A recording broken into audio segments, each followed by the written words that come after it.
Welcome to At the Padilla Family Homestead. We are back with Tea Time with Jen. If you don't know what Tea Time with Jen is, we had season 1 last winter, and it's something we're doing kind of every winter at this point.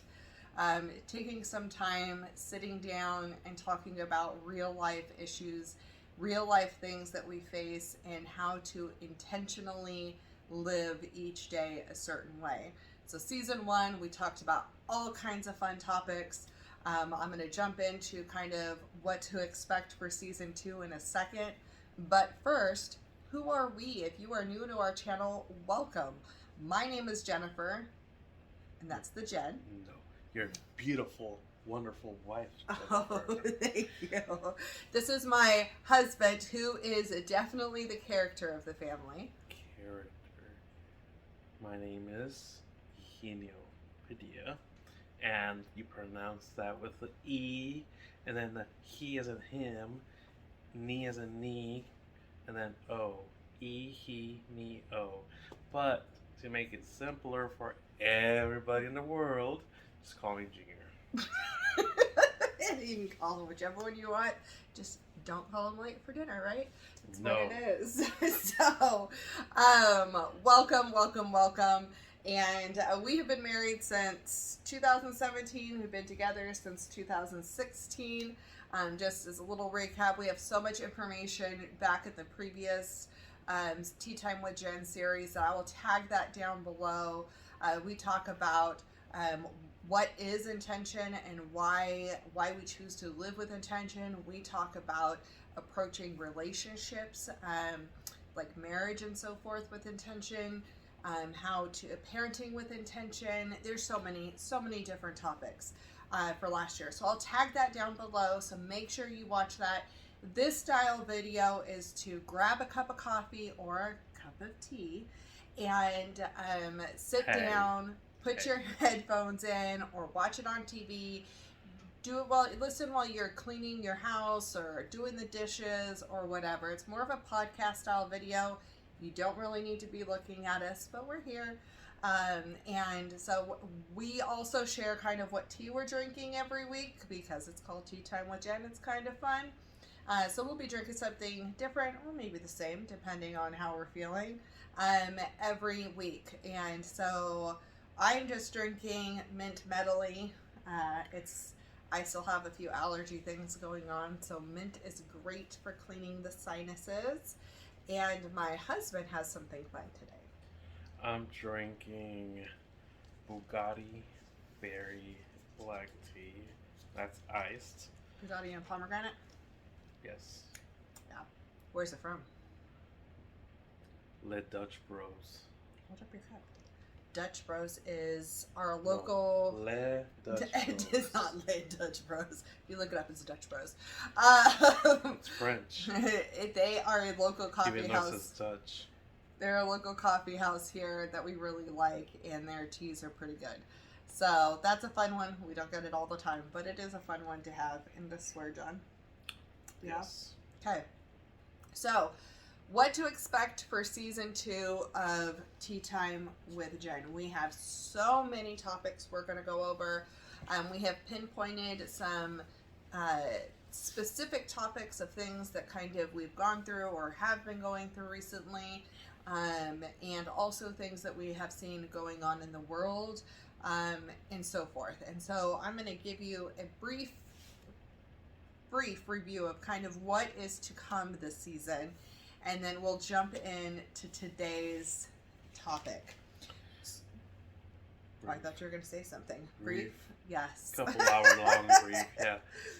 So, we are going to be talking about choosing our words wisely, being thankful, loving, letting go, healing, forgiving, focusing, taking ownership, pivoting, learning, being informed without fear, finding peace, and intentionally creating habits.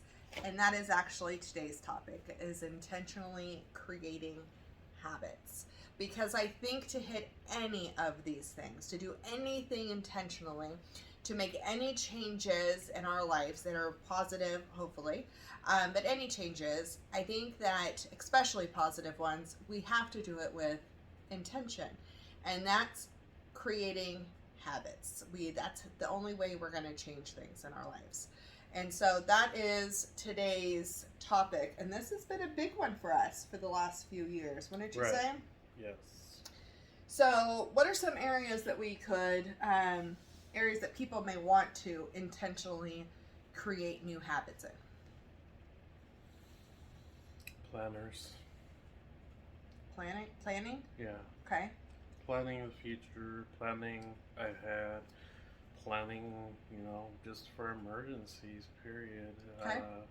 Storing food, stuff like that. Or even if it's not storing, it's just having enough that'll last you a month or two in stores, just in case you end up having a tough time a month. You're not worried about food.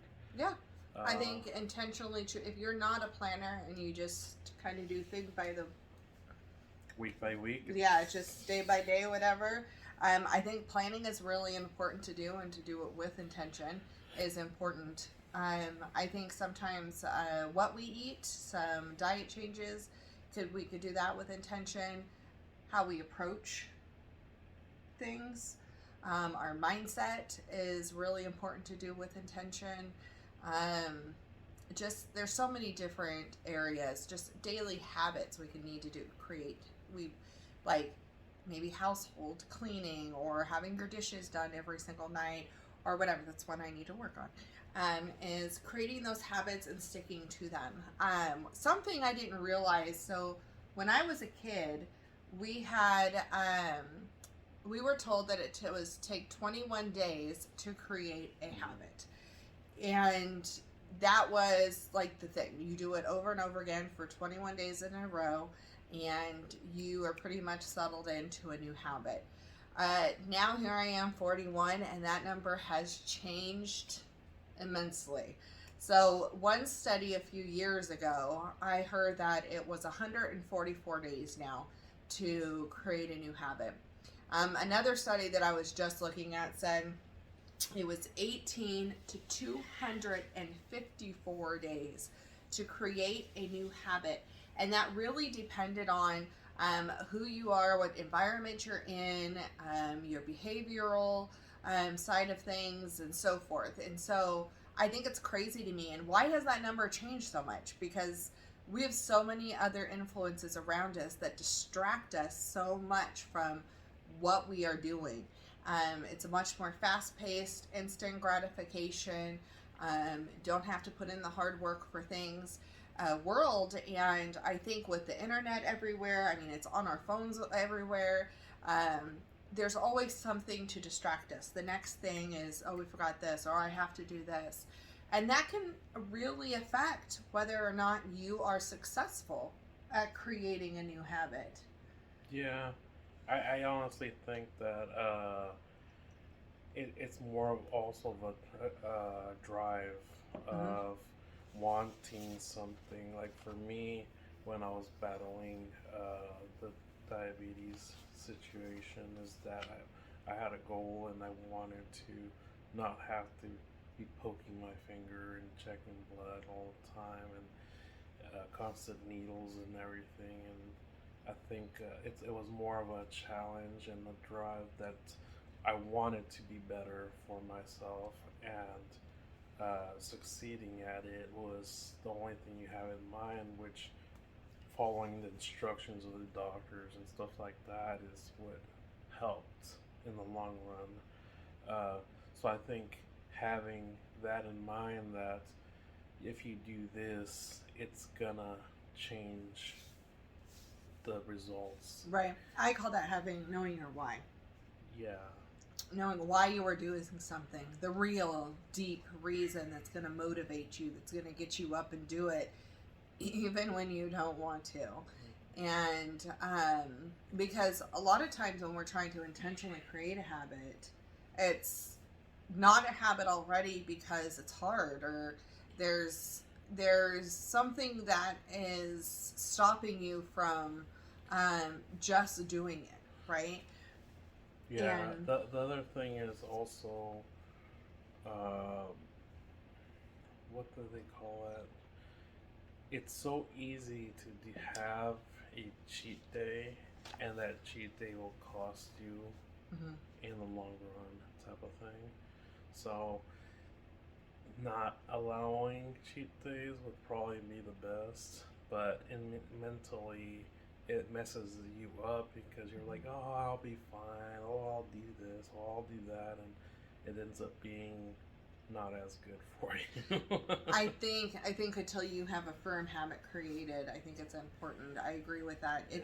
I know that I was on a good track with walking every day, and then I didn't for a day, and then I didn't for 2 days, and then I didn't for a while, and so um, really doing it with, that's where the intention comes in, Yeah. big time, and remembering what it is and why you are doing it.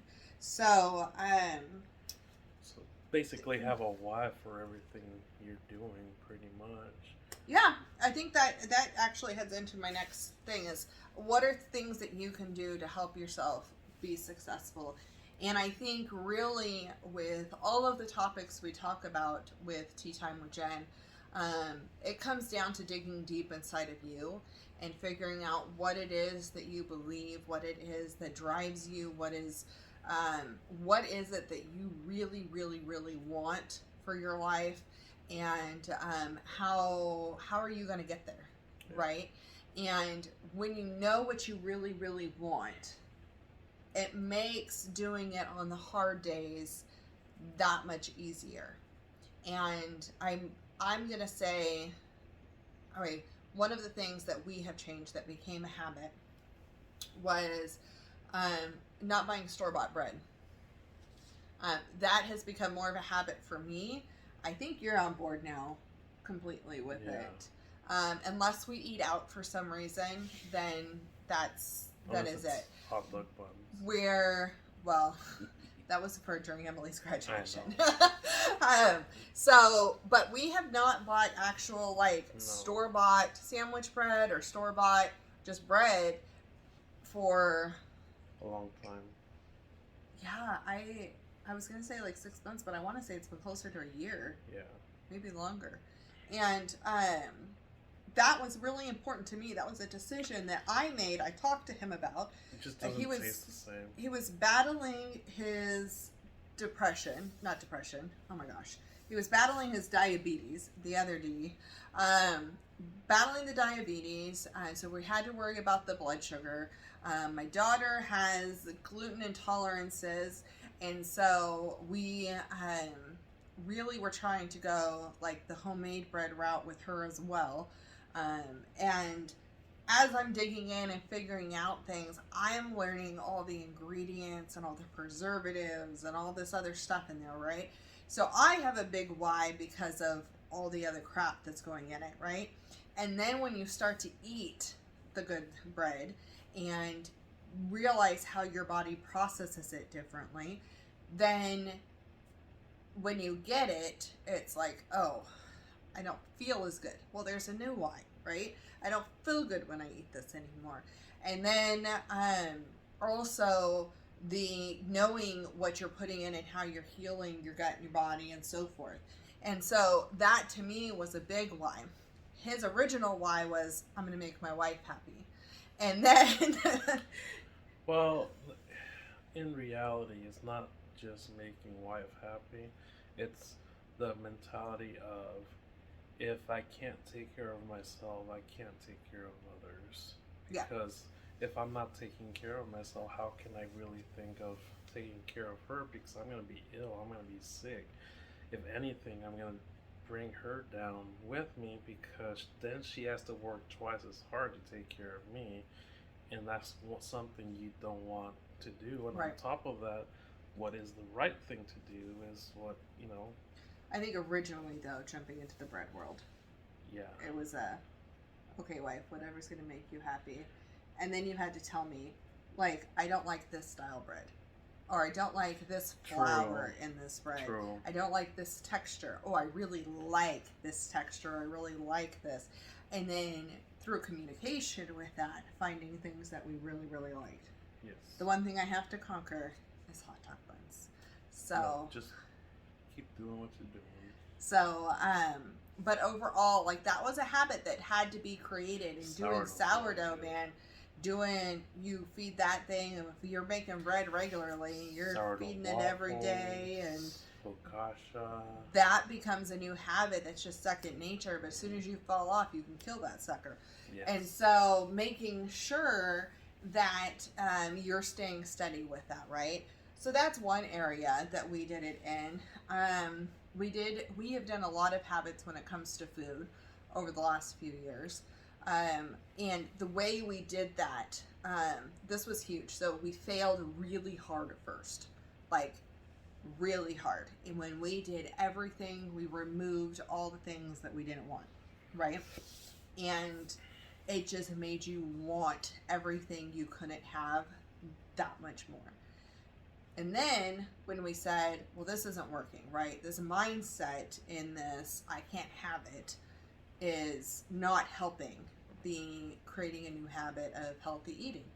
And so what we did was, instead of taking everything away, it's let's concentrate on replacing this meal, this item, this thing, and choose one thing at a time, get a new favorite recipe in that was healthy, that was good for us, that was something that everybody really liked.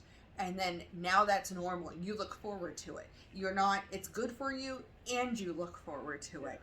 So then you don't miss out on what you're not having. I think the majority with what all of that is flavor. Having decent flavor. Not just talking about bread. I'm talking about like other things, like food wise. For you. For me, if you have good spices and good everything, then your portions don't have to be as big because then you're satisfied. Right. I think that's key for you. Yeah. And I also think that, but overall, it's the mindset aspect of the mindset. When it was like, you can't have this. Versus, oh, you get to have this flavor packed thing. Yeah. Instead of this thing that doesn't even taste that good anymore. Right. I think that's a big thing. But you're right. Flavor has been learning how to season things, and now learning how to season it without a bunch of salt has been key. That's been a learning thing. Now, he still will add some salt to stuff because I'm the low sodium diet. But outside of that, we have gone through all kinds of other things that we have needed to create healthy habits with. Mindset has been huge. There have been times where I have suffered from depression. My husband really suffered from depression. My daughter suffered from depression. And making daily decisions and choices, intentional choices and habits that help you not slip into those areas. Now, I'm going to preface this is for us. These things worked. But that may not always be the case for everybody. And so I don't want to make light of somebody else's situation where doing these things isn't the case. That isn't going to work for you. But for us, these are some of the things that worked, and it was changing the mindset, making choices to do what was best, to think what was best, right?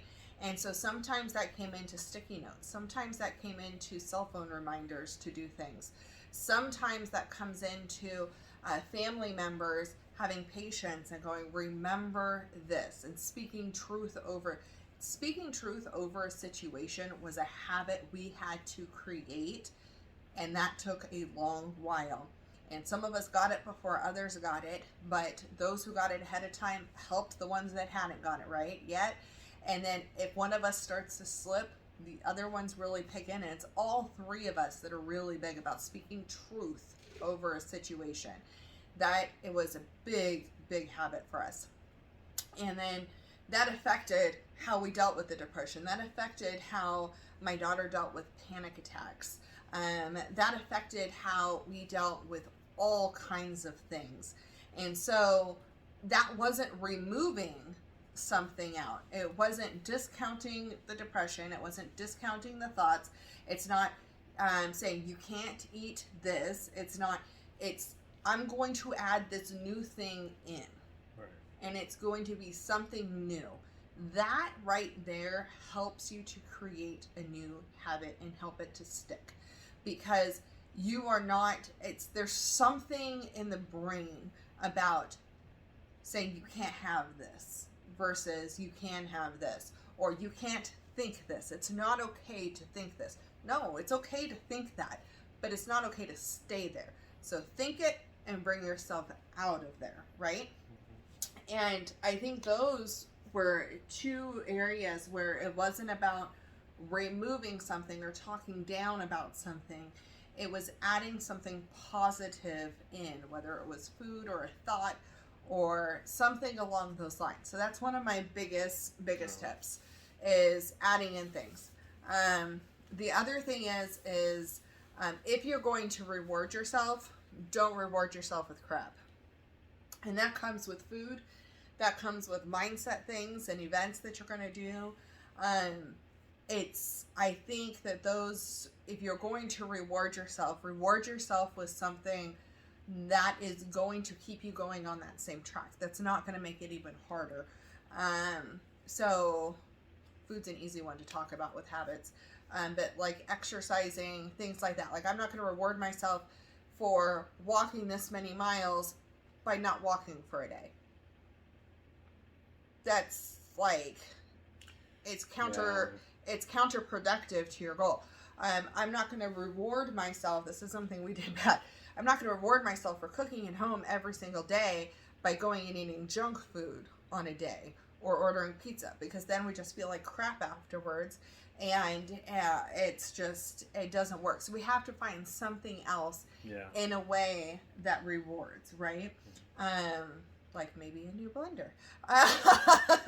So there's different things that you can do, and it's how you train your brain and how you are positively putting this new habit you're trying to create into your life, into your mind. How are you presenting it to yourself, and how are you making yourself want to do it? And again, why do you want to do it? Why do we want to cook our food from home? I'll tell you what, my most worst chore in the world, my most hated chore in the world is dishes. I think that's all of us. No, well, everybody in this house. But it's like, I'd rather clean toilets than do dishes. Yeah. And what do I have to do more than anything else? Dishes. Yeah. Right? Like, I think it's funny how those things work. So what have I done to do my dishes? Now, I don't always get them done every single night, but I've been getting better about doing it. I save my favorite YouTube videos for when I'm doing dishes.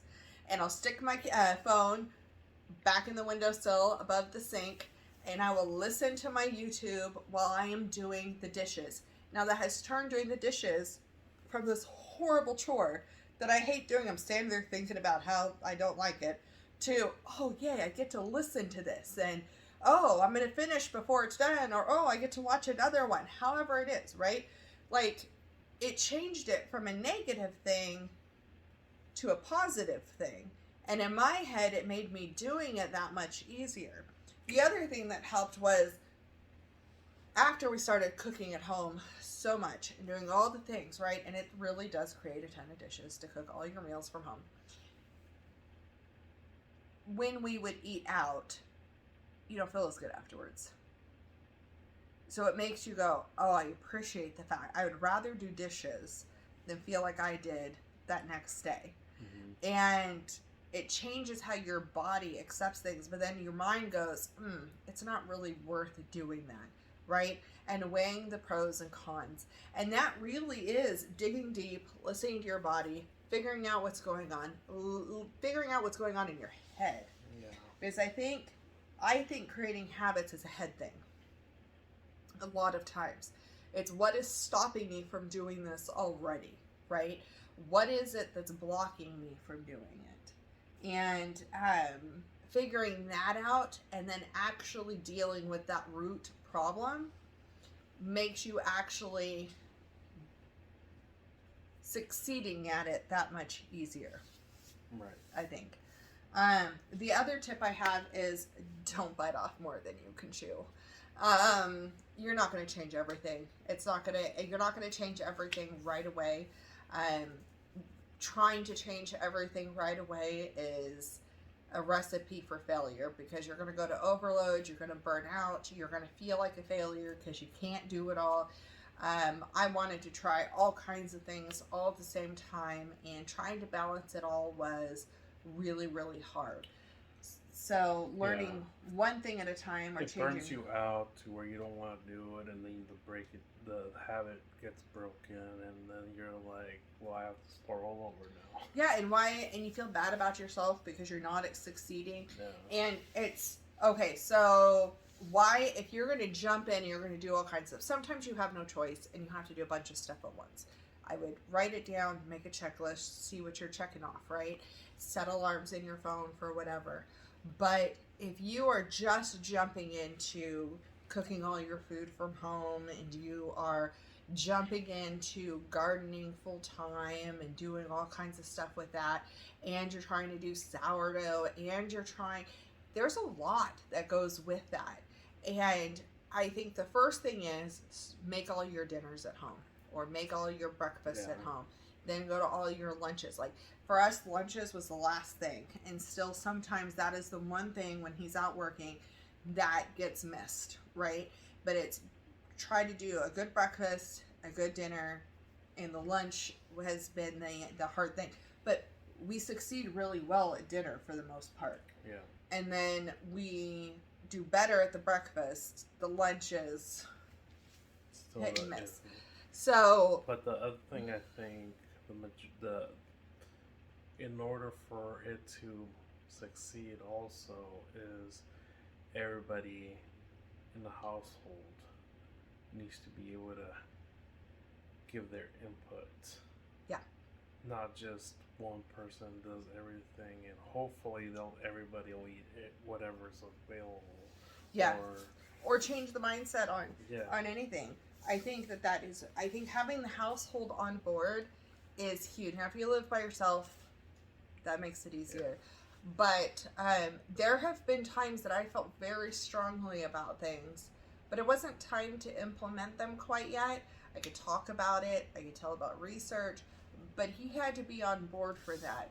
Then the other side of it is he has had ideas, and then I'm like, I don't want another thing on the list, right? But then it's coming around and figuring this out. And when it affects the entire household, it's really important that you get on the same page with your spouse.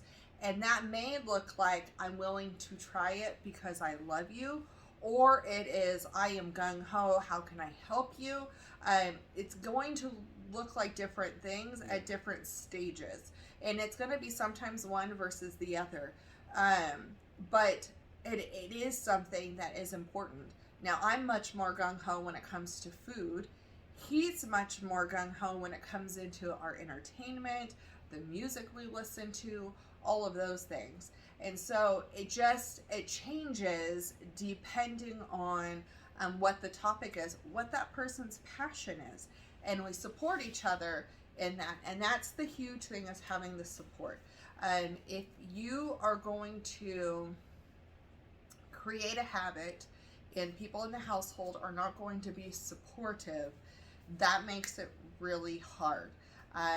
So before my daughter went on her mission trip, now we don't listen to secular music hardly at all. I used to listen to all kinds of stuff, and then as we've really worked on shifting our mindsets and we're focusing on speaking truth over things, one of the things we have learned is putting on worship music in the house as the background noise of the house has really made an impact, an underlying impact onto how we react to things, on how we process things. It evokes conversations and so forth. And so when my daughter was going on her missions trip, she couldn't listen to secular music right beforehand. That was one of the things, to get that her heart's prepared. But also she couldn't watch like rated R movies and stuff like that. Now she doesn't watch a lot of that stuff anyway. She used to watch some stuff, but we've already worked on changing what you watch, right? Well, that made it really important for me to go, and for him to go, okay, well, we're going to support this. We're not going to watch anything with you down here that is going to cause you to break this, right? We are not going to listen to anything that is going to cause you to break this.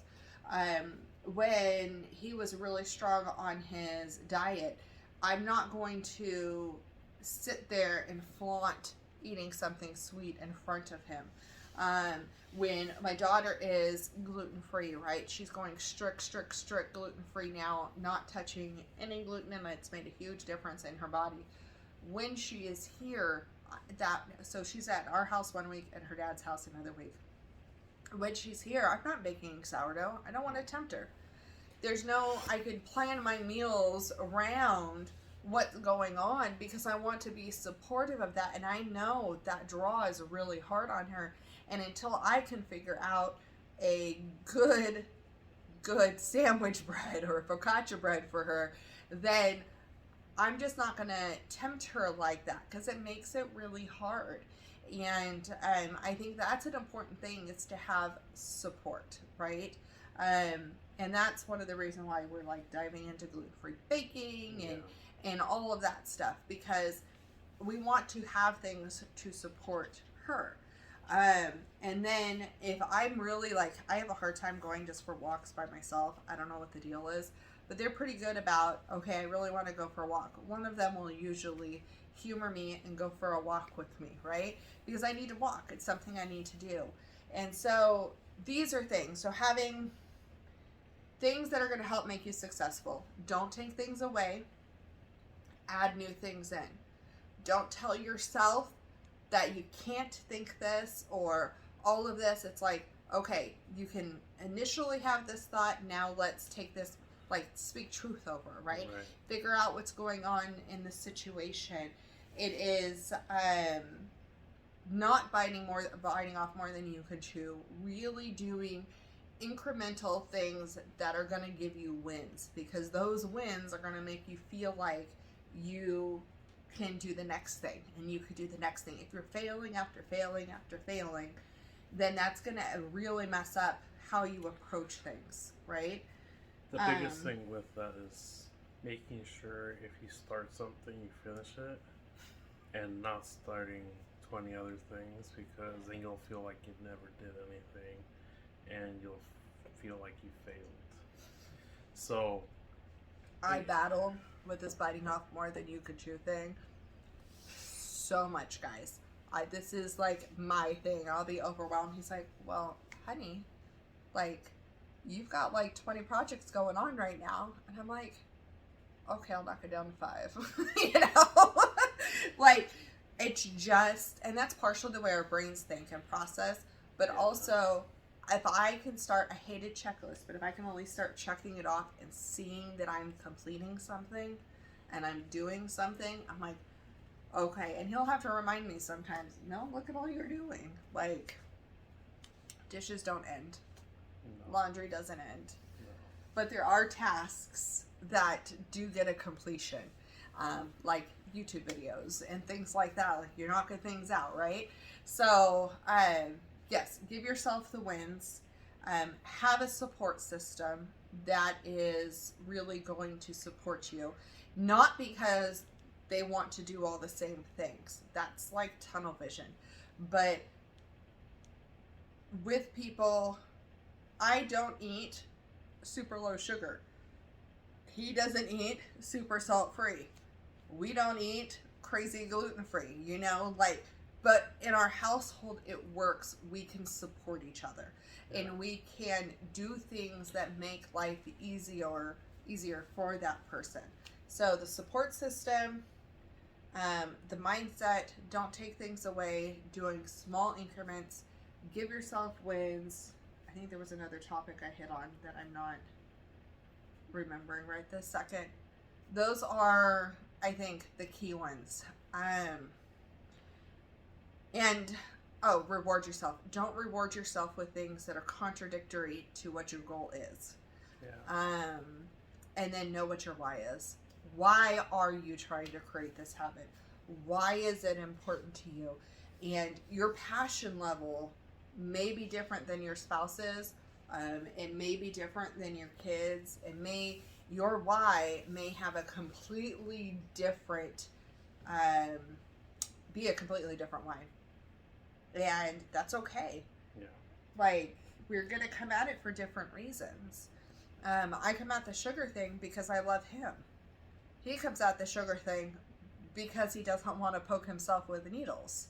Like, it's different why we're approaching it, but we're still coming at it the same way, right? And we're still going to have the same focus and so forth. So I think those are my big things for today for launching us off. Um, I just want to thank you for listening and joining with us. Last seasons we had a lot longer videos, and I'm trying to this year try to keep it down a little bit shorter for you guys. But we still have a lot of good things to talk about. Yeah. So we want to make sure we get in. This was an easier one, hard one to do, but an easier one to kind of talk about. So I thought it was a good one to launch us off for this season, to really get in and get ready for what's coming next. So start thinking about in your head, what are some of the things that you want to work on? What are some new habits you want to create? And write a priority list down them and just slowly start working on them. And before you know it, you're going to have habits created. And do it with intentionality. Do it with you really focusing on creating that habit. Yeah, that's my suggestion. Yep. Anything else to finish it out? You're good? Yep. Okay, well, we thank you for joining us for Season 2, Episode 1 of Tea Time with Jen here at the Padilla Family Homestead. And we will see you next week for the next one. Yeah. Don't forget to hit like, subscribe, And comment below. and comment below. Thank you. Yeah. Have a good day. Bye-bye.